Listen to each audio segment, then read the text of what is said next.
Ayan po, sa episode na ito, ano po, update ko po kayo sa ating kinchay, ano. At saka po, ito na po yung naging total harvest po natin. Oh. Yan, ito na po yung ating kinchay po. Si kinchay po natin ay, yan po ay may ilan pa ring natira, ano po. Pero yung pinaka totally na harvest po natin ay 25 kilo. Oh, tapos po may natira pa dyan siguro. Pantindahan po ay yung mga umorder sa atin ng mga pa 1/4 lang. Yan na po yung okay din po yung naging ano natin ng kinchay. Ang puhunan po natin sa kinchay, yung inihasik dito ay 350. 350. Palagay natin na nag-consume din tayo ng 350 na pataba, pesticide. Tapos yung salinis, yun, sabihin na po natin na naka 1,000 yung nagastos po natin sa labor sa isang plat pong ito. Yan. Yan pa po yung mga tira-tira. Marami pa po ito. Kaso nga lang, pinili po natin yung sa mga bagsakan, yung mga magpapalingki ng magaganda. Yan, ito pa po. Puro ano pa po ito, kinchay pa po. Ay di ngayon po, madalit sabi, nag-range po naman ang presyo ngayon ng 100 to 150. Di kung ilagay na natin sa pinakamababa yung presyo natin, ang kinchay po natin ay nakapera totally ng 2,500. Tapos ay 2,500, tapos yung naging gasto po natin ay 1,000. It means po na English ay ibig sabihin po, ang katotohanan ay kumita tayo ng 1,500 sa mababang presyo po. Gawa po ng yung 100, yung 70, 100 hanggang 100, yan po yung mababa pa po ang presyo po niyan. Yan na po yung side niyan, yung sagad sa presyo. Yan, maganda po. Kumbaga kahit mababa, may kita pa rin po tayo. Yan, ito pa po yung mga tira. Pangtindahan po natin yung mga regular natin. Yan, isang plat po ay kumita tayo ng 1,500. Sa mababa pa po ang ating ating farm gate. Yun po ay kaya ganun yung presyo natin, farm gate.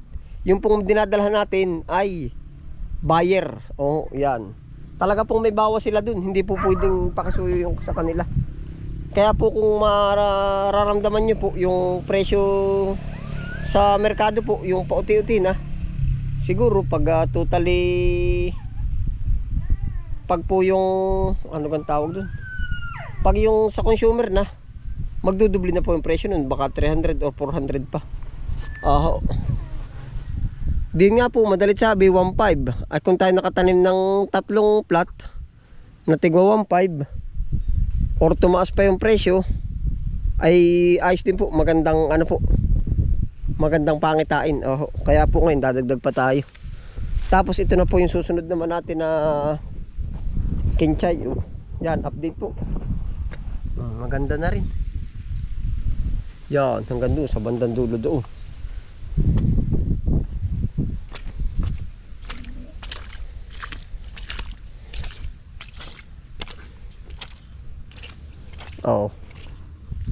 Yan na po yung mga kinchay natin.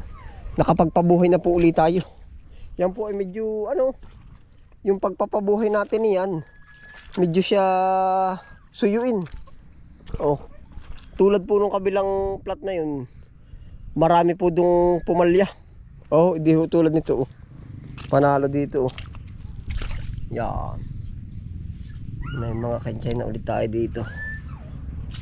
Sana lang po pagka yan ay naabot po natin yung magandang presyo, di panalo po. Yan po ay ang magandang presyo na narinig ko at nabalitaan, nagwa 1,000 po per kilo. Yung po naman Pagka gano'n na po ang presyo ng halaman at gulay, pag lagi hong mataas yan, andyan na po ang pinakamahirap alagaan. Oh. Yun lang po masasabi ko po sa inyo. Yan, oh. Pampasko na po yan. Oh. Yan. Yan na po ang ating mga pangpasko. Oh.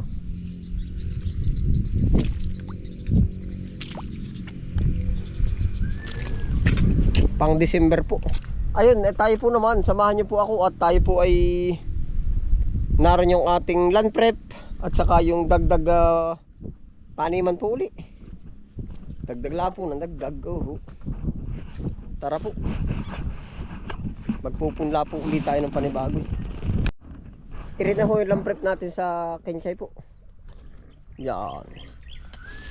Ilang plat siya? 1, 2, 3, 4, 5 6, 7, 8, 9, 10. 10 plat po. Tapos ang ihahasik po natin ito ganito kadami. Palagay ko po ay mga magkalahating kilo siguro. O hindi ko lang ho sure, basta ito po yung isasabog natin sa 10 plat. Makakatabi po siya ng repolyo at kamatis. Oh, yan para isang bisitahan lang natin. Pang month of December na po ang harvest nito. Tara po, ating ihasik na rin.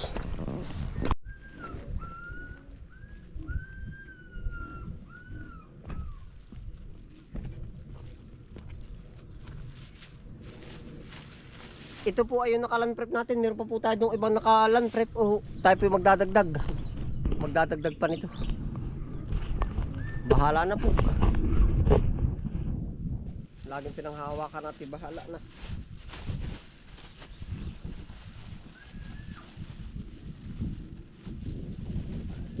Ang sabi po nung aking kakilala nukbalin na aba, pag hindi mo lalawak, hindi mo mararamdamang ikay tumama sa gulay. Siya nga po naman ay pag tinamaan mo lang isang plat, halagang 1.5 lang, di ibig sabihin ramdam din po naman, iba pa rin daw po yung alam mo po dyan sa ibang maghalaman ay talagang 100,000, 500,000, 1 million, yan po ang kapital nila. Ay sabi ko ako, ang kapital ko lang ay wala.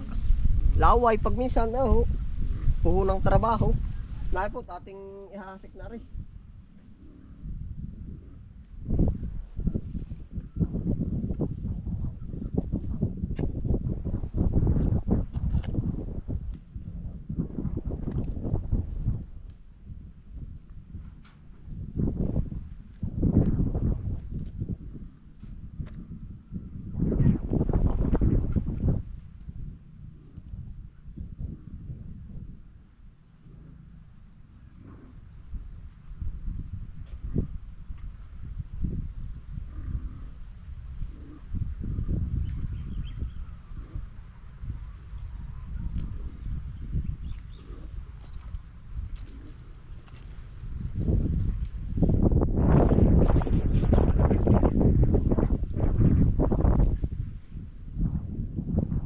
Ito po ay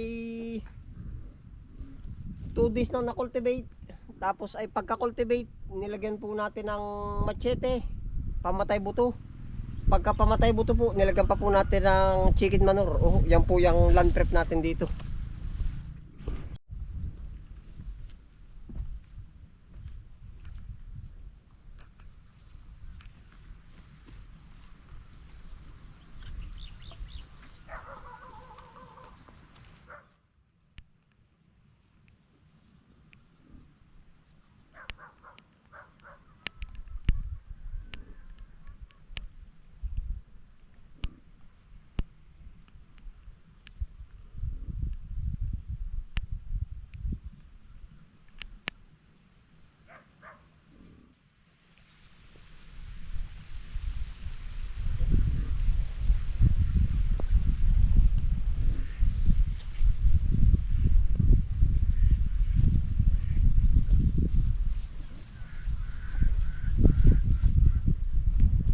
Isa pa rin po sa kinatatakutan natin yan, pagka yung humusik tayo at biglang durok po ang ulan.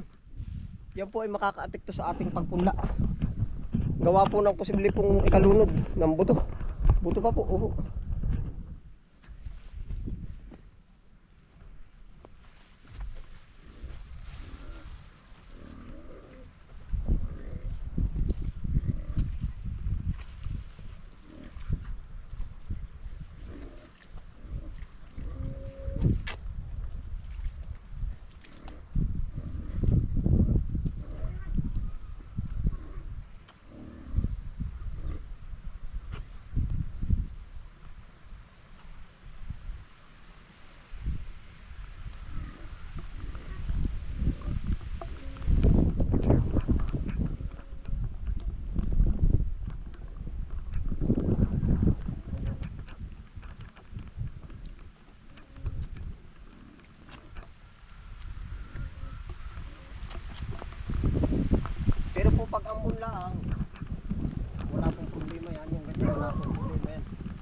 kakalat ko na po ari din.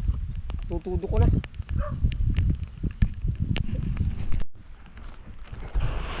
Ayan po, nalagyan na po natin ng kenchay. Ano po? Yan. Ngayon po, tayo po ay patuloy pa rin po sa dagdag taniman natin. Oh. Yan, ito po yung mga ginawa pa po natin. Oh. Bukod sa hayo. Inuulian na naman ng aso. Okay lang po yung ganyang medyo ulan. Ambon, oh, wag lang yung lurok. Ngayon po ay di ito nga yung ating kinshayan, tayo po ay nagpapanibagong land prep na uli. Oh, lagi pong gayon. Dire-diretso, sabi ko ika nga natin ay subugal na rin laang. Oh. Yan oh.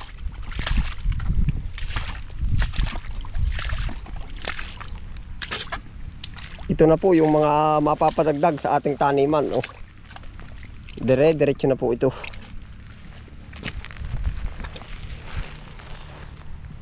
Hanggang doon na po sa kabila, ilang pinitak ang nadaanan na rin. Oh. 1, 2, 3. Tatlong pinitak po. Yan. Yan na po ang final decision natin. Oh. Isang diretso na po yan.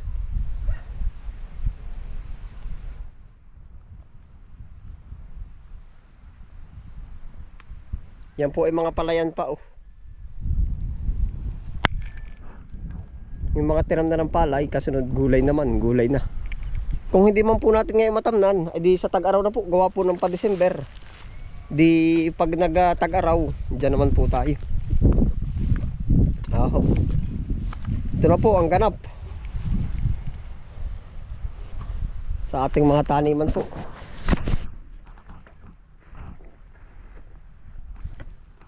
Okay na po. Oh. Dagdag panibagong taniman. Magiging ang kinchay po natin pala ay ano po, batch number 1, 2, and 3. Ari po ay batch number 2. Meron pa po tayo doon, no? Batch number 3 yun. No? May nag-aalok sa atin ng buto naman. Yun, doon. Sa kabila po. Ayun po, salamat po sa inyong pagsama. Ano po yan, ingat po ang lahat. Happy lang po. Bye.